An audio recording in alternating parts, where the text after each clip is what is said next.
দুর্গাবাড়ি যাবে না?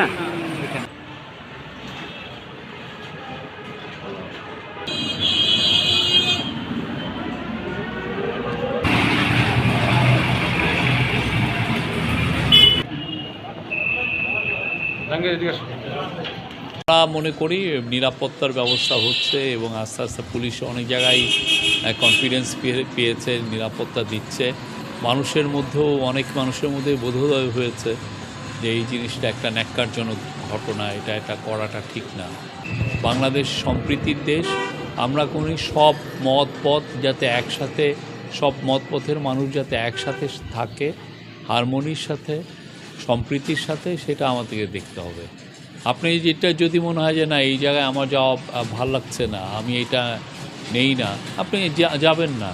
কিন্তু তাহলে আপনাকে তো রেসপেক্ট করতে হবে, প্রত্যেকটা ধর্মীয় পথকে আপনার রেসপেক্ট করতে হবে। হ্যাঁ, যে আপনি যদি উনি মাজারে যান, তার মাজারে যাওয়াকে আপনার রেসপেক্ট করতে হবে, আর যিনি মাজারে যান না তাই সেটাও রেসপেক্ট করতে হবে। এটার মাধ্যমে তো আমরা একটা ভালো বাংলাদেশ, নতুন বাংলাদেশ তৈরি করতে পারবো। আমি যদি আপনার বাংলাদেশকে যদি আমি রেসপেক্ট না করি, আপনি কেমনে আমার বাংলাদেশকে রেসপেক্ট করবেন? ঠিক না?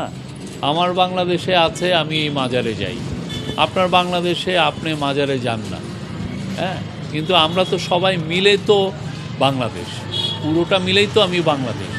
আমরা সবাইকে রেসপেক্ট করব, এটাই আমরা চাই।